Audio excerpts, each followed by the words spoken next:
Então, gente, o tema da nossa aula de hoje é o tema ligação gênica, também chamado de linkage ou genes ligados, né? Então, esses três nomes representam a mesma coisa, representam o mesmo tema. Então, vamos lá. Então, gente, os genes ligados, né, ou a ligação gênica, é um exemplo, né? É uma situação que acontece quando uma das leis de Mendel, né, também não acontece. Então, a gente poderia dizer que os genes ligados, ou a ligação gênica, é uma das restrições, né, às leis de Mendel. A gente já viu, né, exemplos de restrições como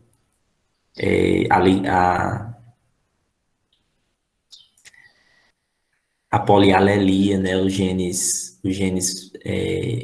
a polialelia, né, a codominância, a pleiotropia. Então, todos esses fenômenos, né, que a gente viu são exemplos de extensões, né, modificações ou restrições das leis de Mendel. Então, genes ligados também se encaixa, né, nisso daí. Então, uma das restrições da segunda lei de Mendel, né, que a gente já viu na aula anterior, né, a lei da segregação independente dos genes, é os genes ligados ou os genes em ligação gênica, também chamado de linkage, né? É a mesma coisa, é apenas o termo em inglês é chamado de linkage. Como se situam em um mesmo cromossomo, transmitem-se em conjunto, a não ser que ocorra um processo de permutação ou crossing over durante a meiose. Então, gente, o que são esses genes ligados? Nada mais são do que genes que estão localizados, ou seja, estão em locus, em um mesmo cromossomo. Então, sei lá, a gente tem o cromossomo número um. Aí vamos supor que nesse cromossomo a gente tem um gene que dá uma característica. E nesse mesmo cromossomo a gente tem outro gene que vai dar outra característica, outro fenótipo diferente, mas eles estão no mesmo cromossomo. Então a gente pode dizer, né, que eles são genes que estão ligados, né? Então, como eles estão no mesmo cromossomo, eles são genes que estão ligados, ou seja, eles são transmitidos em conjunto.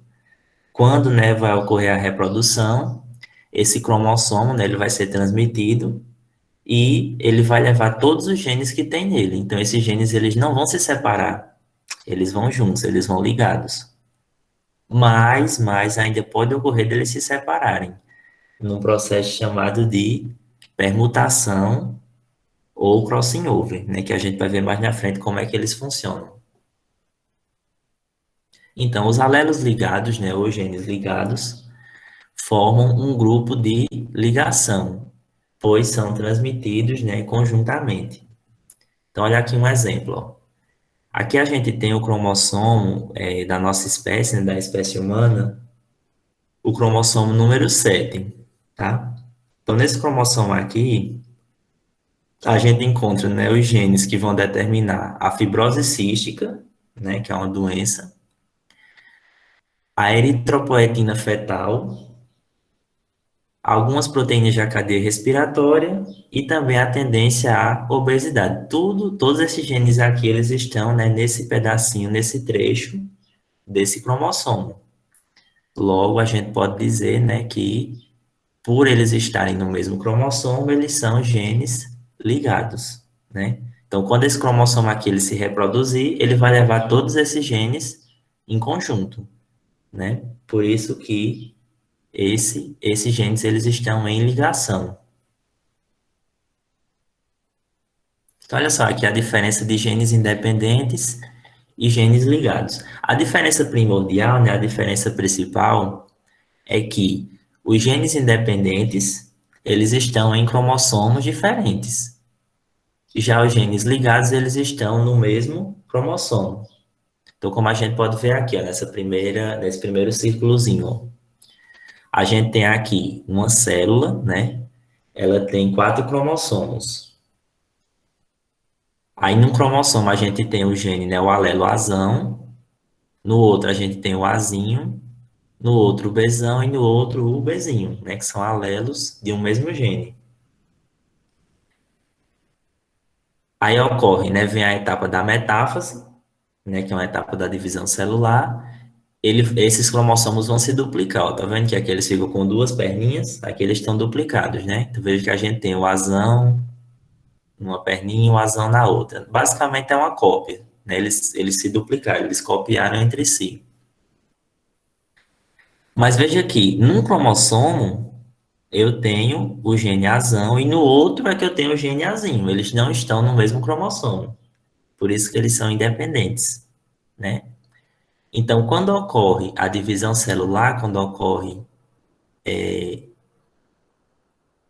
a meiose, né, nesse caso, eles vão ter diferentes combinações possíveis. Ó, nesse primeiro exemplo aqui, a gente tem um gene azão com um Bzão. No segundo exemplo, a gente tem um azinho com um Bzinho, né? No terceiro, a gente tem um azinho com um Bzão. E no último, a gente tem um azão com um Bzinho. Então, veja que eles podem ter diferentes combinações, porque eles não estão ligados entre si, eles estão em cromossomos diferentes, eles estão independentes entre si. Já no segundo exemplo, não. No segundo exemplo, a gente tem o gene Azão e Bzão localizados no mesmo cromossomo, né? Se a gente observar na figura, ó, nesse cromossomo aqui, a gente tem o Azão e o Bzão. No outro, a gente tem o Azinho e o Bzinho. Como eles estão no mesmo cromossomo, quando ocorrer a reprodução desse cromossomo, né, ou seja, a divisão celular, eles não vão se misturar e nem se separar, eles vão continuar do mesmo jeito que eles estavam aqui, ó. Um cromossomo com azão e com bezão, e outro com azinho e com bezinho, né? Então, esse exemplo aqui, esses dois genes, eles estão ligados no mesmo cromossomo, tá? Então, resumindo, genes ligados são genes que estão no mesmo cromossomo. Essa ligação, gente, ela pode ocorrer tanto de forma cis, né, como também de forma trans. Então, o que seria isso? Na posição cis, eu vou ter os alelos, né, posicionados, localizados no mesmo loco, né, em cromossomos diferentes. É o caso que a gente vê aqui nesse primeiro exemplo, ó. Eu tenho numa posição aqui de um cromossomo o gene azão e no outro eu tenho o azinho, né? Mesma coisa com o B, ó. Eu tenho o Bzão e no outro eu tenho o Bzinho. Aí se eu observar outra figura, né, eu vou ver que eu vou ter, né, num cromossomo uma letra A maiúscula, não é isso? E uma letra B que é minúscula. Então veja que eu tenho um dominante e um recessivo, né, no mesmo cromossomo. Então é como se ele tivesse invertido, trocado. Por isso que ele está numa posição trans. Então a posição cis, né, heterozigoto cis, eu vou ter no mesmo cromossomo ou alelos dominantes ou alelos recessivos, né, representado pelas letras maiúsculas ou minúsculas. Já na posição trans, eu vou ter o mesmo cromossomo, um gene dominante e um recessivo, tá? Então essa é a diferença. Mas esses genes, eles são sempre ligados entre si? Não. Eles podem desfazer essa ligação por meio de um processo chamado permutação, né? Então, por meio da permutação, a ligação gênica ela pode ser desfeita. Então, vamos ver como é que funciona. Então, olha só, gente, aqui a gente tem um exemplo de permutação. Esse processo ele é natural, não é um problema, não é um defeito. É um processo natural que ocorre durante a divisão celular, durante a meiose. Então, como é que funciona? Então, aqui eu tenho dois cromossomos, né, numa célula, e essa célula ela vai se dividir. Então, como ela vai se dividir, ela tem que duplicar os seus cromossomos. Então, ela duplica, ó. Esse vermelhinho aqui tem dois dele, dois cromossomos dele, e esse aqui azul também, ó. Dois azuis aqui iguais. Só que veja que em um determinado ponto ele se quebra, né? O cromossomo quebra, né? Aqui as os braços dele, né, os braços do cromossomo, e ele faz uma troca, né, entre si. Então veja que uma parte do cromossomo azul vai ser trocado pelo vermelho e uma parte do vermelho vai ser trocado pelo azul. E isso ocorre durante a primeira divisão, né, da meiose, porque a meiose ela tem duas divisões. Então veja que no final resultou que eu tenho aqui um cromossomo vermelho com um pedacinho que ele recebeu do outro, ó, e o cromossomo azul com um pedacinho que ele recebeu do vermelho. Eles trocaram um pedacinho entre si. Ou seja, isso foi uma permutação, foi uma troca, né, de pedaços, de trechos dos cromossomos entre si. Então veja aqui, no final aqui resultou dois cromossomos que são iguais aos originais, né, ou seja, são cromossomos parentais, e dois cromossomos que trocaram entre si e saíram diferentes, são os cromossomos recombinantes. Essa recombinação, gente, ela pode ocorrer de várias formas. Ela pode até nem ocorrer, né? Normalmente ela sempre acontece, mas as taxas delas podem ser variáveis, né? Então, olha só aqui mais um exemplo para a gente ver. Ó. Então, aqui a gente tinha 100 células, né? E aí, ó, depois da meiose, elas formaram 100 gametas diferentes, tá certo? Onde a gente teve, ó, 100 gametas, né? AB, Azão e Bzão, com, né, num cromossomo um gene Azão e no outro o gene Bzão, né? Aí no outro cromossomo, aliás, no outro gameta, a gente tem um gene Azão em um cromossomo e um Bzinho em outro, não é isso? Aí aqui no terceiro a gente tem um Azinho e um Bzão, e no último a gente tem Azinho e Bzinho. Esse exemplo aqui é um exemplo, né, que segue a segunda lei de Mendel. São genes independentes que acontecem, né, uma recombinação natural entre eles. Mas veja aqui, acontece uma recombinação sem ter uma permutação, sem um quebrou um pedacinho e não trocou com o outro. Não aconteceu isso aqui. E aqui a gente tem o caso da ligação gênica, ou seja, do linkage, dos genes ligados. Então veja que aqui eu tenho um cromossomo, ó. Toda vida que vocês virem esses riscos, esses palitos, é a representação de um cromossomo na biologia. Quando ele tem aquelas duas perninhas é porque ele está duplicado. Então veja que aqui a gente tem, né? E nesse cromossomo aqui escuro, né, preto, eu tinha um gene Azão e um gene Bzão. No outro, eu tinha, no azul, né, eu tinha um Azinho e um Bzinho. Aí eles sofreram uma permutação, né, eles sofreram um crossing over, tá? A gente pode chamar de permutação ou crossing over é a mesma coisa. Crossing over é o termo em inglês, né, para permutação. E aí eles podem gerar ó, dois gametas que são exatamente iguais aos parentais, ó, não mudou nada esses dois primeiros, ou seja, não ocorreu aqui o crossing over. Já esses dois aqui, né, eles sofreram recombinação, eles trocaram pedaços entre si. Então, eles são cromossomos recombinantes. São cromossomos onde ocorreu o crossing over. Por quê? Porque tem um pedacinho do preto, do cromossomo preto, e um pedacinho do azul. Eles trocaram entre si. Um pedacinho do azul veio para o preto e um pedacinho do preto foi para o azul. Né? Então, isso aqui é uma recombinação.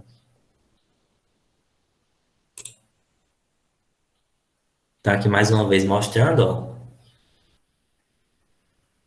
Veja que aqui, ó, no final, né, do processo de crossing over, que ocorre durante a meiose, né, que é uma divisão celular para formar os gametas, eu tenho dois cromossomos, ó, esse aqui, esse azul, esse braço aqui azul e esse braço aqui vermelho, eles não sofreram recombinação, eles estão exatamente iguais, né, aos cromossomos originais.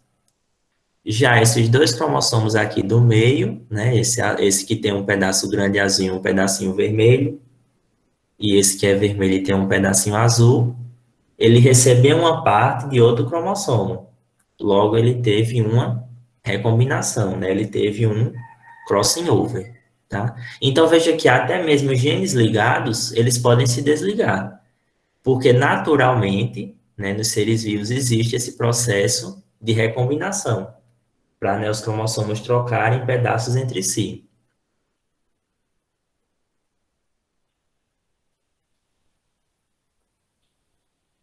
Taxa de recombinação ou de permutação.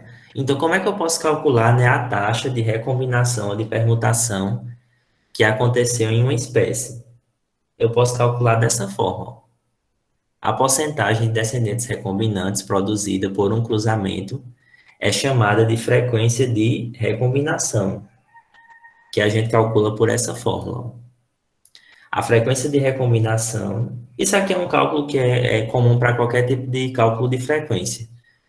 É igual, né, ao número de descendentes recombinantes dividido, né, sobre o número total de descendentes vezes 100%. Eu posso fazer tanto por essa fórmula, como também eu posso fazer pela regra de 3, né, que a gente vai ver um exemplo agora. Então, olha só esse exemplo. Ó. Em um cruzamento, né, uma espécie obteve uma prole com 8 organismos com recombinação e 40 sem recombinação. Qual a frequência de recombinação desse cruzamento? Então, gente, eu vou abrir aqui um quadro, né, um Jamboard, para a gente fazer esse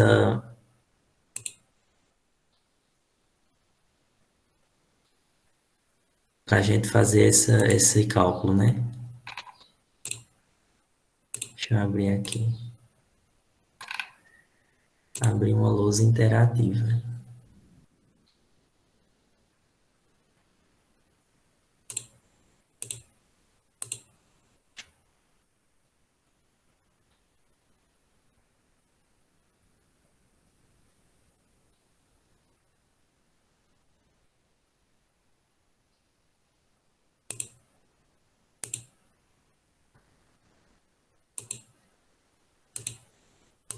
Pronto, abri aqui o Jamboard, deixa eu projetar a tela inteira.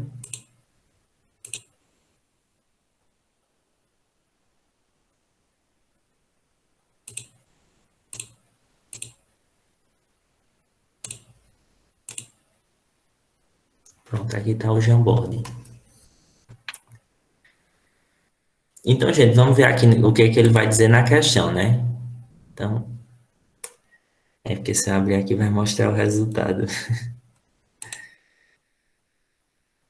Então, na questão ele dizia o seguinte, ele dizia que, ele pergunta, né, qual a taxa de recombinação quando 8 descendentes, né, sofreram recombinação e 40 não sofreram. Então, como é que a gente faz? Ó? A gente faz o seguinte. Então, a frequência, né, de recombinação, FR, é igual ao número de descendentes que sofreram recombinação, né, descendentes que sofreram recombinação, DR, dividido pelo número total de descendentes, ou seja, DT, descendentes totais, né, vezes 100%. Não é isso? Então, o número de descendentes que sofreram recombinação, ele diz na questão que foram 8, né? Então, eu vou colocar FR, né? Frequência de recombinação é igual a 8 dividido pelo número total. Mas veja que ele não diz o número total. Ele diz que 8 sofreram recombinação e 40 não sofreram. Então, logo eu vou somar esses dois números, que é o número total. É 40 mais 8, que dá 48. Né? Então, 48 é o número total de descendentes, vezes 100%. Então, como é que eu faço? Ó? Eu multiplico 8 vezes 100, né? Dá 8.000. Então, frequência de recombinação é... Então, 8.000... Aliás, 8 vezes 100... Não. Não, 800. 8.000 não, 800. Coloquei um zero a mais. 800 dividido por 48%. E aí eu faço essa divisão, ó. Vamos ver aqui quanto é que dá 800 dividido por 48. Dá 16,66. Então, eu vou colocar 67. Então, dá 16,67% de descendentes recombinantes. Tá? Então, esse é o resultado. Mas, professor, e se eu não soubesse essa fórmula? Tem outra forma de fazer também, por regra de 3. Então, a gente pode fazer também esse cálculo, né? Utilizando regra de 3.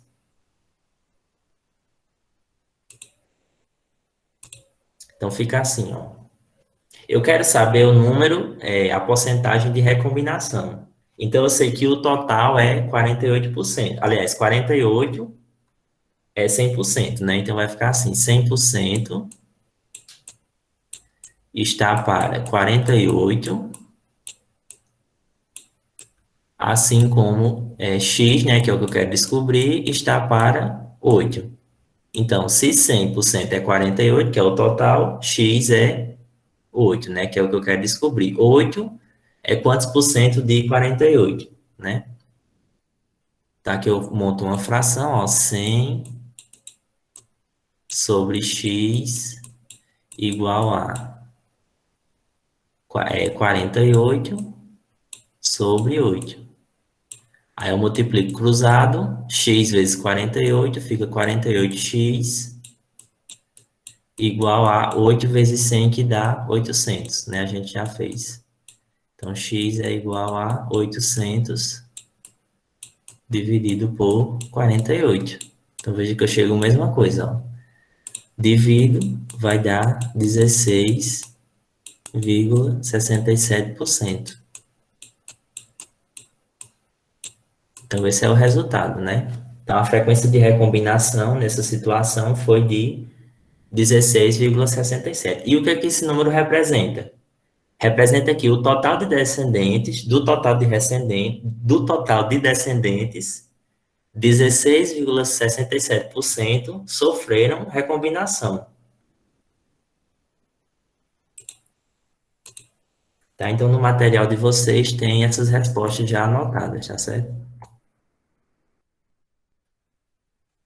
Tanto, né, com a fórmula, como também com a regra de 3. Então, vamos ver mais um exemplo, ó. O cruzamento, né, azão, bezão, barra, traço, azinho, bezinho, com azinho, bezinho, produziu 400 descendentes. Quantos deverão ser diferentes dos pais, ou seja, quantos deverão ter tido recombinação, né? Sabendo que a frequência de permutação é 20%. Então, ele diz que o número total de descendentes é 400. Aí veja que ele dá a porcentagem e ele quer saber, né, quantos são, né, esses descendentes que tiveram permutação. Então, vamos ver como é que faz essa daqui.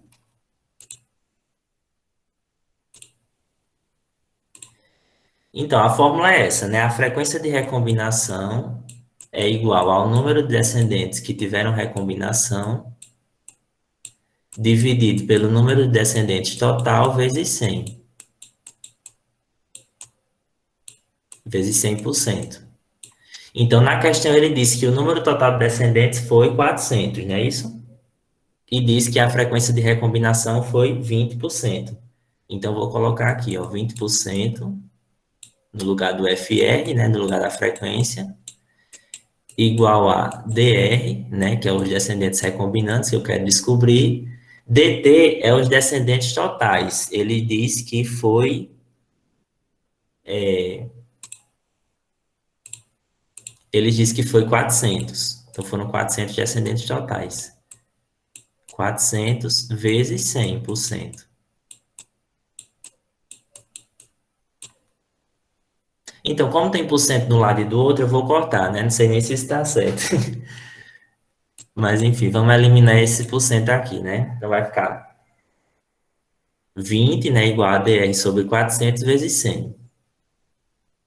Então, como o 400 está dividindo, eu vou passar ele para o outro lado, multiplicando, né? Então vai ficar 20 vezes 400 igual a DR, né? Isso que é os descendentes recombinantes, vezes 100%. Então, DR, eu vou isolar, né, a letra que eu quero descobrir, é igual a 20 vezes 400, que dá quanto? Quem sabe?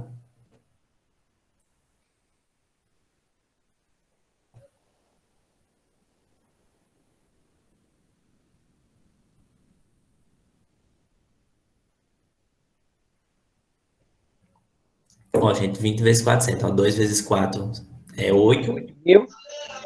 é 8.000. E coloca os três zeros, né? Então, 8.000 dividido por 100. Então, como tem 0 e 0, né, eu posso cortar. Corto um 0, corto 8. 80 dividido por 1 dá 80. Então, desses descendentes aí, né, 80 foram os que tiveram recombinação. Ou seja, 80 é 20% de 400. 20% de 400 é 80. Então, ao invés de fazer todo esse cálculo aqui pela fórmula, eu poderia também fazer diretamente. Só era usar, né, a regra do DI, que é assim, 20% de 400. Então, DI você multiplica. Ó. Então, ficaria 20% vezes 400. Aí, 20% é 0,2, né? Eu não posso multiplicar direto, eu tenho que transformar. Então, ficaria 0,2 vezes 400. Aí 0,2 vezes 400 dá 80 também. Vamos ver aqui, ó.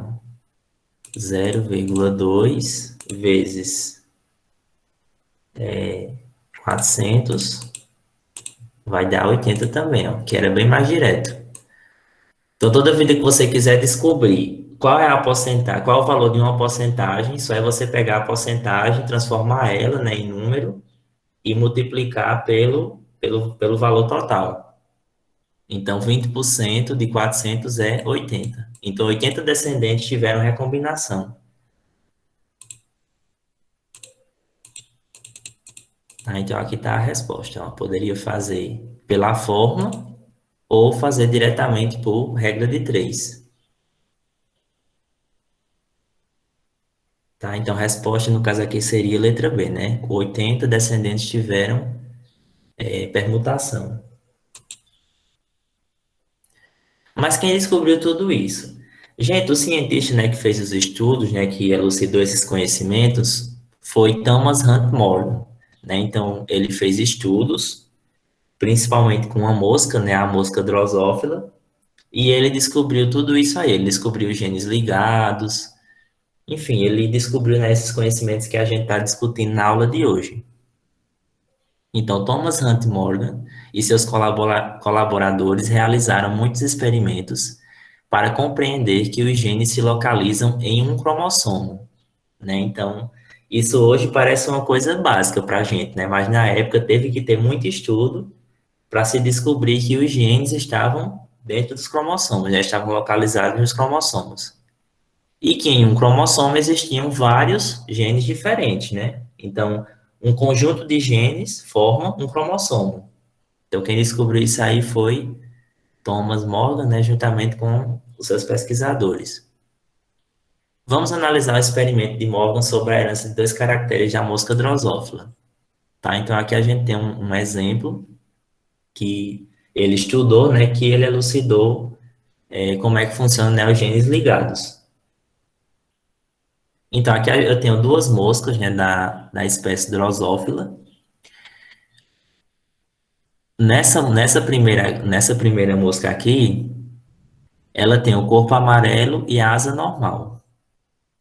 O corpo amarelo é o pesão, né? Então ela tem pesão, pesão, né? E o V tem a ver com a forma da asa, né? Então a asa normal ela é Vzão, né? Então ela tem pesão, pesão, Vzão, Vzão. E esses genes eles estão no mesmo cromossomo. Então no mesmo cromossomo da mosca tem o pesão e tem o Vzão. Já em outra mosca, né, aqui, diferente, né, com um fenótipo diferente, ela tem o corpo preto, né, a cor do corpo dela é preta, então ela tem pezinho, e a asa dela é uma asa vestigial, é uma asa atrofiada, uma asa pequena. Então, deixa eu dar um zoom aqui para ficar melhor, né, que tá muito pequena essa figura, pronto. Então ela tem asa pequena, né, então ela é Vzinho, porque a asa vestigial é Vzinho. Então, eles formam os gametas, né? Só formam um tipo de gameta, porque esses genes são ligados, né? Então, eles não conseguem formar vários gametas. Então, ela forma, né, o gameta, um gameta com pesão, vezão, e a outra com um pezinho, vezinho. Quando cruzar, né, como tem o pesão e o vezão que são dominantes, elas vão formar, né, uma mosca com pesão, pezinho, vezão, vezinho, que vai ser amarela e normal. Por quê? Porque ela tem, né, um P e um V que são dominantes, um Pzão e um Vzão. Então ela vai ser igual a essa daqui. Só que essa mesma mosca aqui, ela forma esses outros gametas, ó.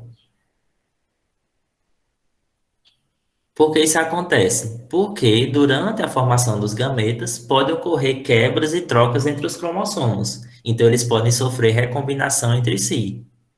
Então veja aqui, dois exemplos, né? Aliás, um exemplo aqui ficou igual ao parental, né? E dois exemplos sofreram recombinação. Então veja aqui, nesse primeiro aqui, ó, que tem Pzão, Pzinho, Vzão, Vzinho, ela é igual a essa daqui, né? Ao parental que deu origem a ela. Então aqui não sofreu recombinação. E esse último aqui, ó, que é Pzinho, Pzinho, Vzinho, Vzinho, também é igual a esse aqui, ao parental. Então ele também não sofreu recombinação. Já esses dois aqui do meio, ó, eles tiveram recombinação. Porque veja que eles têm, ó, Pzão, Pzinho, Vzinho, Vzinho. E esse aqui ele tem Pzinho, Pzinho, Vzão, Vzinho. Então esses dois aqui do meio eles tiveram recombinação nos seus gametas. Os gametas sofreram uma troca, né, uma quebra ali entre as partes dos cromossomos. Eles tiveram um crossing over. E veja que o valor deles, ó, é menor do que o dos que não sofreram recombinação. Os que sofreram foi 8,5%, né? E o que não sofreu foi 41,5%. Lembrando que somando tudo aqui, tem que dar sempre 100%. Tá? Então, 8,5 foi o total, né? Aqui que não sofreu e 41,5 foi o que sofreu, aliás, o que não sofreu, né? Recombinação. Tá? Então, esse aqui foi um exemplo, né, estudado por Thomas Hunt Morgan, né, que ajudou a gente a entender os genes ligados. Então, a permutação ela permite a recombinação entre os alelos, ou seja, ela permite que os alelos eles mudem, troquem de posição entre os cromossomos, eles mudem de cromossomos. Logo, ele consegue romper os genes ligados, aumentando a variabilidade genética nas populações. Por quê? Porque ela pode misturar as características, ó. Pode ter uma mosca com asa diferente, com uma cor diferente. Então, ela pode trazer variabilidade, o que é bom para as espécies. E, inclusive, isso aqui é muito importante para ajudar na evolução das espécies. Quando a gente estiver estudando a parte de evolução, quando a gente terminar a genética, muitos conhecimentos que a gente aprendeu agora em genética vão servir, né, para quando a gente entrar na discussão de evolução.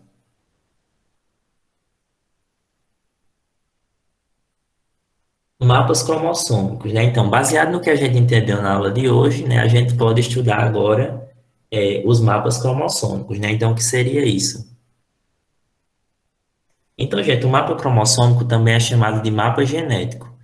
Nada mais é do que uma representação, né, que vai mostrar a posição, né, dos genes em um cromossomo. Então, é como se é realmente um mapa, né? É uma figura que vai ter ali representado onde estão, né, os genes, onde eles estão posicionados em um cromossomo. Como a gente pode ver nesse exemplo aqui, ó. Então, nós temos aqui um cromossomo, né? E aí aqui eu tenho mais perto, né, digamos assim, o gene Azão e o Bzão, e um pouco mais distante eu tenho o gene Czão. Então veja aqui, o Azão e o Bzão, eles estão mais perto, então é mais difícil eles se separarem. Para se separar teria que ocorrer uma quebra, né, uma quiasma, exatamente aqui nessa posição, para ele poder quebrar. Já entre o B e o C, por exemplo, entre o A e o C, tem uma distância muito maior, tem uma distância gênica muito maior. Logo, eles podem facilmente se quebrar e se permutar entre si, tá? Então, gametas recombinantes surgem por permutação, né? Isso aí a gente já viu. A frequência dos gametas recombinantes é constante para dois genes ligados. A frequência de permutação entre os locos desses genes também deve ser constante. A probabilidade de ocorrer permutação em qualquer ponto é a mesma.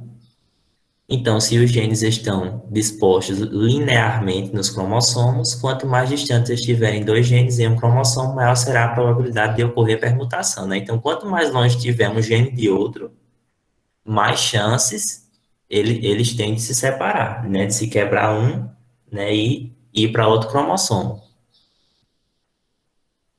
Então, como é que a gente mede isso?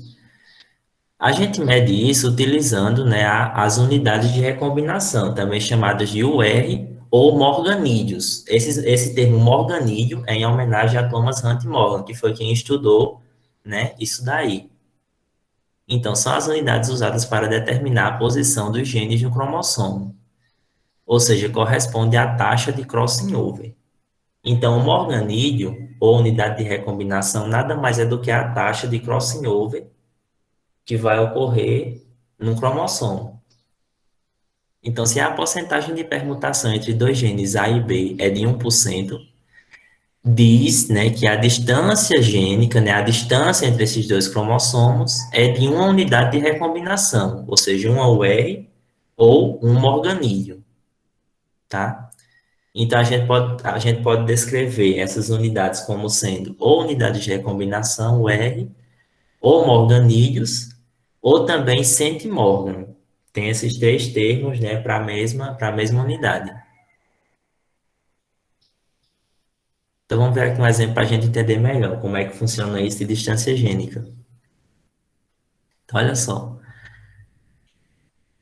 A porcentagem de recombinação entre os alelos Azão, Bzão e Czão são as seguintes. Então, veja só. Entre A e B, eles têm 19%, né, de taxa de recombinação, taxa de crossing over. Então, logo, a distância gênica entre eles é de 19 morganídeos, ou 19 unidades de recombinação. Já entre A e C é de 2%. Então veja que A e C está muito mais perto do que A e B, né? A e B estão mais longe, porque eles têm um valor maior. Já entre B e C é de 17%. Logo eu posso dizer que eles estão organizados dessa forma, né? Ó, o A e o C estão mais perto, com apenas 2 morganídeos de distância gênica. C e B, né, como ele diz aqui, tem 17%, então eles estão com 17 unidades de recombinação ou 17 morganídeos de distância gênica. E A e C tem a maior distância gênica, que é de 19, né, morganídeos de distância. Então veja que A e C é muito mais difícil ocorrer uma permutação. Enquanto, por exemplo, que A e B, né, é muito mais fácil, uma vez que eles têm uma distância gênica maior. E quanto maior a distância gênica, né, mais facilidade para ocorrer uma permutação. Então é bem simples, ó. A taxa de recombinação, a gente só é tirar as porcentagens, né, e dizer que é a distância gênica, ou seja, são os morganídeos. Um exemplo aqui, ó. Aliás, eu já mostrei aqui esse exemplo. A distância entre A e C é 2 morganídeos ou 2 centimórgãos. A distância entre C e B é 17 e a distância entre A e C, né, a distância total é 19. Obviamente, né, que é a soma de 2 mais 17, que dá 19. Então, a gente poderia, né, representar dessa forma, ó. A distância D1, que é a distância entre A e C, a distância D2, que é a distância entre C e B, e somando as duas daria a distância D3, que seria a distância entre A e B. Logo, eu posso inferir que a distância, aqui está errado, tá, gente? É D1. A distância D1 mais a distância D2 vai dar aproximadamente igual à distância D3, né?